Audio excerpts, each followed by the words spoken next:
नमस्कार दोस्तों, स्वागत है आप सभी का आपके अपने YouTube चैनल सरकारी भारत में। तो दोस्तों, आज की इस वीडियो के अंदर हम बात करने वाले हैं, जैसा कि आप सभी को पता है, थंबनेल में आपने देख ही लिया है, हम इस वीडियो के अंदर बात करने वाले हैं सेंट्रल टीचर एलिजिबिलिटी टेस्ट यानी कि सीटेट की। और ये जो क्वेश्चंस पूछे गए हैं ये ऑल शिफ्ट के क्वेश्चन हैं। जनवरी में जो आपका पेपर हुआ है 2022 में, उनमें मैथ के क्वेश्चन पूछे गए हैं, गणित के सवाल पूछे गए हैं। तो जो भी सवाल गणित के पेपर में आए थे उन सभी क्वेश्चंस को हम आपके लिए लेकर आए हैं। और ये आपका बेसिकली 21 जनवरी 2022 के पेपर में पूछे गए प्रश्न हैं गणित के। तो आपको पता ही है कि गणित का 30 नंबर का पेपर आता है, 30 क्वेश्चन आते हैं और उन 30 क्वेश्चंस में से 15 क्वेश्चंस मैथ पेडागोगी के होते हैं और उसमें से 15 क्वेश्चन आपके मैथ्स के होते हैं, जो कि आपकी प्लेस वैल्यू हुई और डिजिट से रिलेटेड क्वेश्चन हुए और ट्रेन से रिलेटेड क्वेश्चन हुए, इस टाइप के क्वेश्चन पूछे जाते हैं। क्लियर है फ्रेंड्स? तो हमारा चैनल बेसिकली ये सेंट्रल टीचर एलिजिबिलिटी टेस्ट यानी कि सीटेट के कैंडिडेट के लिए ही बनाया गया है खास तौर पर। तो अगर आप सीटेट के कैंडिडेट हैं और सीरियस कैंडिडेट हैं, फॉर्म भर के नहीं भूले हैं और अच्छे से तैयारी करना चाहते हैं और कम से कम एक वैलिड स्कोर 120 प्लस का सोचा है, तो आपने अभी तक इस चैनल को दोस्तों सब्सक्राइब नहीं किया है तो सबसे पहले आप इस चैनल को सब्सक्राइब कर लीजिएगा। तो चलिए फ्रेंड्स, स्टार्ट करते हैं, समय नहीं गवाएंगे क्योंकि आपका समय बहुत ज़्यादा कीमती है। देखिए, पहला सवाल है, फर्स्ट क्वेश्चन है, एक 4 अंकों की संख्या में 100वें स्थान पर 0, दहाई के स्थान पर इकाई के स्थान पर अंक से 2 गुना है, जबकि 1000वें स्थान पर अंक इकाई के स्थान पर अंक से तिगुना है, संख्या क्या है? ये सवाल पूछा गया है। तो देखिए, टोटल अगर बात करें तो इसमें 1000 प्लेस तक बात की गई है, यानी कि ऐसे बोल सकते हो आप, इस तरीके से अगर ऐसे बोलोगे तो आप इस नंबर को ऐसे लिख सकते हो, वंस यानी कि इकाई, दहाई, सैकड़ा और ये हुआ 1000। वंस, टेंस, 100 और 1000, यही तो हुआ। अब सवाल क्या बोला है वो समझिए। एक 4 अंकों की संख्या में 100वें स्थान पर 0 है, तो इकाई, दहाई, सैकड़ा, यानी कि तीसरा स्थान क्या होगा? 0 है। इकाई के स्थान पर क्या है? 0 है। तो अब इकाई के स्थान पर हमें 0 चेक करना है, तो इसमें इकाई के स्थान पर 0 है, ये चलेगा। इसमें इकाई के स्थान पर 0 है, ये भी चलेगा। और इसमें इकाई के स्थान पर 0 नहीं है, तो ये तो वैसे ही आपका ऑप्शन गलत हो गया। और इसमें भी इकाई के स्थान पर 0 है, तो ये भी चलेगा। क्लियर है फ्रेंड्स? अब यहां पर देखिए, आगे बोला है दहाई के स्थान पर इकाई के स्थान पर अंक से 2 गुना है, यानी कि जो दहाई का अंक है ये वाला, इससे ये 2 गुना है। कितना है? 2 गुना। अगर ये x है तो इसका मतलब ये कितना होगा? 2x। ये इसका क्या मल्टीप्लाई होगा? 2 का मल्टीप्लाई होगा। तो 2 का मल्टीप्लाई है कि नहीं? ये बिल्कुल सही है, तो ये हो सकता है आपका। ये 2 का मल्टीप्लाई नहीं है तो ये आपका गलत हो जाएगा। भाई 4 2 जा थोड़ी हो जाएगा, 8 होना चाहिए था, गलत हो गया। और 2 3 जा 6 होगा, तो ये भी 2 टाइम्स नहीं है, तो ये भी गलत हो गया। तो सिर्फ एक ही ऑप्शन बचता है जो आपका सही होगा। तो यानी कि इस प्लेस पे क्या आ जाएगा? इस प्लेस पे आ जाएगा आपका 4 और इस प्लेस पे आ जाएगा आपका 2। आगे क्या बोला है? जबकि 1000वें स्थान पर, 1000वां स्थान ये रहा, इकाई के स्थान पर अंक से तिगुना है, तो यानी कि ये इससे कितना है? तिगुना। तो 2 3 6 हो जाएगा, ये कितना हो जाएगा? 6। अब देखिए इसमें 6 भी आ रहा है, यानी कि वैलिड है हमारा answer. Option number A answer right हो जाएगा। क्लियर है फ्रेंड्स? तो आपका नंबर क्या हो जाएगा? 6042। इस टाइप का सवाल हर बार पेपर में पूछा जाता है और इस टाइप के क्वेश्चंस पूछे जाते हैं। क्लियर है? अब इस टाइप के क्वेश्चंस को आप ऑप्शन की सहायता से बहुत आसान तरीके से कर सकते हैं। चलिए फ्रेंड्स, नेक्स्ट क्वेश्चन देख लेते हैं। नेक्स्ट क्वेश्चन है साथियों, क्वेश्चन क्या है? क्वेश्चन को पढ़ते हैं। ये भी आपका क्वेश्चन जनवरी 2022 में पूछा गया है, जनवरी 2022। क्लियर है? अब प्रश्न क्या है, प्रश्न को पढ़ लेते हैं। वह संख्या जिससे 88 और 160 को विभाजित करने पर शेषफल क्रमशः 3 और 7 आएगा, वह क्या होगी? आपको ऑप्शन का सहारा लेना है।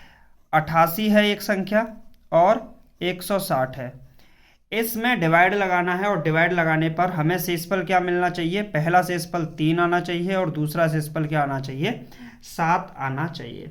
तो हम अपने ऑप्शन से चेक करते हैं। सबसे पहले अगर हम 28 का भाग लगाते हैं 88 में, तो इधर मैं रफ वर्क के लिए ले लेता हूँ, 88 में भाग लगा लेते हैं 28 का, तो इसे कैंसिल आउट करेंगे तो ये 4 4 और ये 14 दूनी 28, 14 3 42, यानी कि 2 रिमाइंडर आएगा। आपका रिमाइंडर कितना आना चाहिए था? 3। तो ये तो वैसे ही गलत हो गया, पहला ही गलत हो गया, तो दूसरे पे चेक करने का कोई मतलब ही नहीं बनता है। क्लियर है?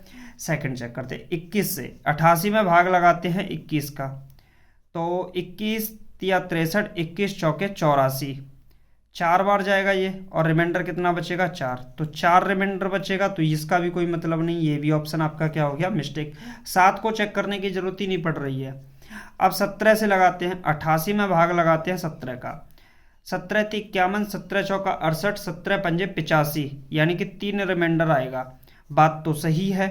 अब अगर ये 17 से सही हो रहा है भाग लगाने पर, तो 160 में भी अगर 17 का भाग लगाते हैं तो कितना आना चाहिए? फिर अब की बार रिमाइंडर 7 आना चाहिए। भाई पहली बार रिमाइंडर 3 आया, ठीक है, दूसरी बार में 7 आना चाहिए। भाग लगाते हैं, 17 90 153, रिमाइंडर आएगा 7, बिल्कुल सही है। यानी कि ये भी ऑप्शन आपका राइट आंसर हो जाएगा। क्लियर है कि नहीं? अब डिवाइड लगा के पता चलेगा। आप 17 से डिवाइड लगाइए और यहाँ 17 से डिवाइड लगाइए। रिमाइंडर यहाँ कितना आएगा? रिमाइंडर तो यहाँ रिमाइंडर 3 आएगा, और यहाँ रिमाइंडर कितना आएगा? तो यहाँ पर रिमाइंडर आएगा आपका जो रिमाइंडर होगा,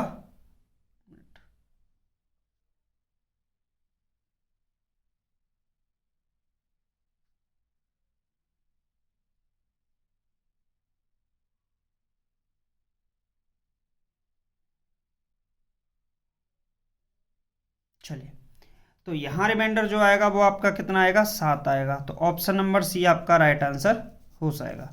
क्लियर है फ्रेंड्स? चलिए नेक्स्ट क्वेश्चन देख लेते हैं। नेक्स्ट क्वेश्चन है साथियों, आपकी स्क्रीन पर आ चुका है। आप लोग थोड़ा सा ध्यान से पढ़िएगा सवाल को, और इसका आंसर ज़रूर बताइएगा कमेंट बॉक्स में भी। बहुत सारे स्टूडेंट हैं जो कि ध्यान से नहीं पढ़ते, तो उनको घाटा हो जाता है भाई। चलिए लगाइए क्या होगा। सवाल है, 8 सेंटीमीटर और 10 सेंटीमीटर भुजाओं वाले एक आयत को 4 समान आयतों में विभाजित किया गया है।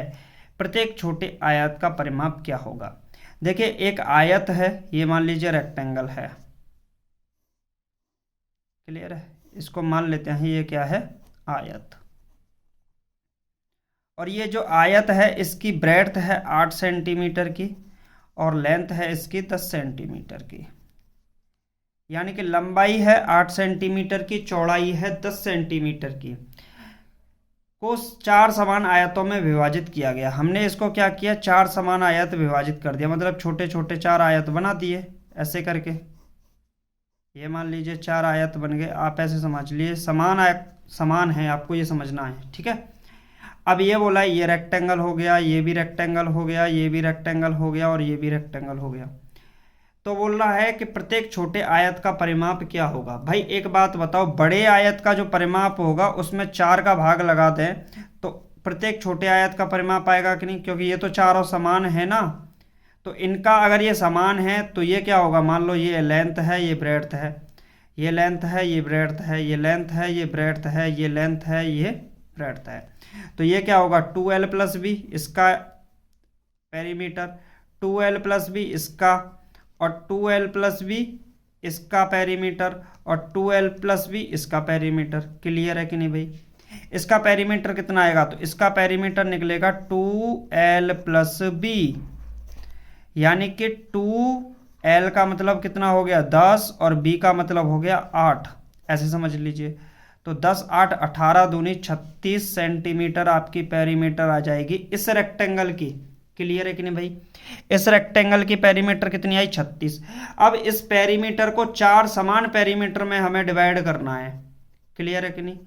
अब 4 समान पेरीमीटर में, तो अगर ये इसकी पेरीमीटर 9 हो जाए, 9 सेंटीमीटर, इसकी पेरीमीटर P2 9 सेंटीमीटर हो जाए, इसकी पेरीमीटर 9 सेंटीमीटर हो जाए, और इसकी सेंटीमीटर भी इसकी भी 9 सेंटीमीटर पेरीमीटर हो जाए, तो ये पेरीमीटर 9 9 में बट गई कि नहीं? 9 चौके 36, तो आपका जो पेरीमीटर होगा प्रत्येक छोटे वाले आयत का वो होगा 9 सेंटीमीटर। तो ऑप्शन में देखें 18 गलत है, 36 गलत है, 20 गलत है। ऑप्शन नंबर बी यानी कि 9 सेंटीमीटर आपका राइट आंसर हो जाएगा। क्लियर है फ्रेंड्स, समझ में आया कि नहीं? बहुत आसान सवाल है, ऐसे ही सवाल आपके पेपर के पूछे जाते हैं। ये पूछे गए सभी सवाल हैं जो कि जनवरी में आए थे। चलिए नेक्स्ट क्वेश्चन देख लेते हैं साथियों। फर्स्ट क्वेश्चन आपकी स्क्रीन पर आ चुका है। 1 मिनट प्लीज। तब तक आप लोग चैनल को सब्सक्राइब कर दीजिए, वीडियो को लाइक कर दीजिए, शेयर कर दीजिए और जो भी आप कर सकते हैं वो करिए। चलिए भाई, नेक्स्ट क्वेश्चन है दोस्तों। क्वेश्चन क्या पूछा गया है? 1/2, 1/3, 1/6, 1/12 और 1/24 की माध्यिका ज्ञात कीजिए। देखिए नॉर्मली अगर टर्म्स की माध्यिका पूछी जाती है, क्या पूछी जाती है? माध्यिका। जैसे मान लीजिए मैं आपको एक सवाल करा देता हूँ, माध्यिका पूछी जाती है, इसको इंग्लिश में बोलते हैं मीडियन, ठीक है।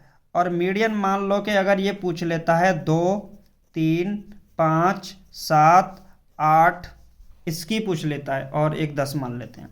अगर पूछ ले कि इसकी मीडियन कितनी होगी, तो आप क्या करोगे? इन सबको असेंडिंग ऑर्डर में लिखा होता है। तो 2 और 3 5 और 5 10 और 7 17, 17 और 8 25 और ये कितना हो गया? 35। 35 क्लियर है कि नहीं भाई? कितना हो गया? 35। 35 सम है या विषम? आप बोलोगे सरकार विषम है। और जब विषम होता है तो मीडियन का फॉर्मूला हो जाता है n+1/2th टर्म, यानी कि 35 + 1/2 कितना हो जाएगा? 18th। क्या हो जाएगा? 18। तो इस तरीके से मीडियन को यहां पर निकाला जाता है। क्लियर है कि नहीं भाई? समझ में आया कि नहीं? चलिए, ये नहीं, आप यहां पर मिस्टेक कर गए। सबसे पहले नंबर ऑफ टर्म्स को देखा जाता है। कितना है? 1 2 3 4 5 6। तो 6 सम है तो 6/2th टर्म होगा, यानी कि थर्ड टर्म होगा।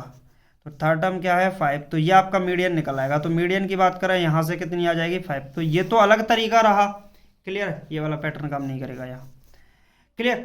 अब यहां पर अगर ये फ्रैक्शन में दे रखे हैं और फ्रैक्शन में बोल रखा है आपसे कि इसकी माध्यिका क्या होगी, तो आपको कुछ भी नहीं करना, जो बीच वाला होता है फ्रैक्शन में वही आपकी मीडियन हो जाएगी। तो 1/6, देखिए 2 डिजिट इधर से छोड़ दो, 2 डिजिट इधर से छोड़ दो, आपकी बची कितनी? 1/6। तो 1/6 ही आपकी मीडियन हो जाएगी। तो ऑप्शन नंबर बी आपका राइट आंसर हो जाएगा। क्लियर है कि नहीं फ्रेंड्स? बताइए कोई दिक्कत हो तो। चलिए नेक्स्ट क्वेश्चन देख लेते हैं। ये भी क्वेश्चन आपका जनवरी में पूछा गया था, जनवरी 2022 का सवाल है और इसी प्रकार के शिफ्ट्स में ये पूछे गए थे क्वेश्चन। क्लियर है कि नहीं? चलिए लगाइए आप लोग क्या होगा इसका आंसर। सवाल है कुछ मिनट, ये ब्लर कर रहा है भाई।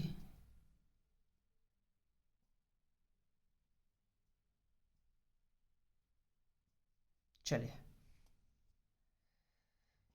कुल छात्रों में से आधे छात्र चाय पीते हैं और 1/3 कॉफ़ी पीते हैं और बाकी छात्र दूध पीते हैं। यदि 20 छात्र कॉफ़ी पीते हैं तो कितने छात्र दूध पीते हैं? ये सवाल आपसे पूछा गया है। तो कुल छात्र अगर हम मान लेते हैं, माना कुल छात्र कितने हैं? कुल छात्र हमने मान लिया x हैं। कितने हैं? कुल छात्र कितने हैं? x हैं। ठीक है कि नहीं? तो कुल छात्र हमने मान लिए x हैं। कुल छात्रों में से आधे छात्र चाय पीते हैं, तो चाय पीने वालों की संख्या कितनी हो जाएगी? चाय पीने वालों की संख्या आधी है, यानी कि x/2 क्या करते हैं? चाय, टी पीते हैं। आगे बोला है उसने और 1/3 कॉफ़ी पीते हैं। तो भैया कॉफ़ी पीने वाले कितने हैं? कॉफ़ी पीने वाले और 1/3 कॉफ़ी पीते हैं, तो x/3 कितने क्या है? कॉफ़ी पीते हैं। अब आपसे पूछा है बाकी दूध पीते हैं, तो दूध वाले कितने बचे भाई? दूध वाले बचे टोटल थे x, उसमें से x/2 + x/3 ये पीते हैं चाय और कॉफ़ी। तो कुल मिला के क्या आएगा? x - 5x/3 नीचे 1, एलसीएम कितना आएगा? 3। तो ये कितना हो जाएगा? माइनस का 2x आएगा। तो मतलब 2x के करीब ही आएगा आपका निकल के। कोई दिक्कत हो तो बताओ। ठीक। अब आपसे पूछा है यदि 20 छात्र कॉफ़ी पीते हैं तो कॉफ़ी पीने वालों की संख्या कितनी है 20। तो एक्स की वैल्यू कितनी निकल आएगी यहाँ से 20 या 60, यानी कि कॉफ़ी पीने वाले कितने हो गए, ये सब हो गए 60 कॉफ़ी पीने वाले। एक्स की वैल्यू यानी कि टोटल छात्र कितने आ गए 60। क्लियर। अब इसमें पूछ रहा है तो कितने छात्र दूध पीते हैं, दूध वाले कितने हैं 2x/3, तो 2x/3 और तो 2x की वैल्यू 60/3, तो कितना जाएगा, ये जाएगा 20 या 60, 20 दूनी 40। कहाँ मिस्टेक हो गई एक बार चेक कर लो भाई। कुल छात्रों में से आधे छात्र चाय पीते हैं, 1/3 और 1/3 कॉफ़ी पीते हैं, बाकी छात्र दूध पीते हैं। तो 1 मिनट प्लीज। चलिए, तो इसमें आप लोग करेक्शन कर लीजिए, ई ऑप्शन में 40 लिख लीजिए।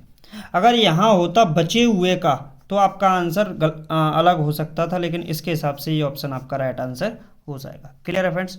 तो दूध पीने वाले छात्रों की संख्या कितनी होगी 40 होगी, और यही आपका राइट आंसर होगा। चलिए नेक्स्ट क्वेश्चन देख लेते हैं। नेक्स्ट क्वेश्चन कंपैरिजन से रिलेटेड क्वेश्चन है, और ये भी सवाल हर बार पूछा जाता है। प्रश्न है 5000 लीटर दूध से 250 ml के कितने जार भरे जा सकते हैं। देखिए 1 लीटर में कितना आता है, 1 लीटर में कितने ml होते हैं ये आपको पता होना चाहिए। तो 1 लीटर में 1000 ml होते हैं, कितने होते हैं 1000 ml। क्लियर है भाई। तो 5 लीटर में कितने हो जाएंगे, 5 लीटर में कुल ml हो जाएंगे 5 गुणा 1000 यानी कि 5000 ml। क्लियर। और 5000 लीटर में कितने होंगे लीटर, तो 5000 लीटर में होंगे 5, हाँ इसमें 1000 का मल्टीप्लाई कर देंगे तो 1 2 3, 1 2 3। क्लियर है कि नहीं। अब आपसे पूछा 250 ml के कितने जार भरे जा सकते हैं, तो जार की संख्या, जार की संख्या कुल कितना है 5 के बाद 6 जीरो, और कितने ml के 250 ml के, जीरो से कट गया जीरो, 5 से काटेंगे एक बार, 5 से काटेंगे 5 बार, 5 से काटेंगे 2 बार, तो कितना बचा, ये जो निकल कर आया 2, और उसके बाद 1 2 3 4, 1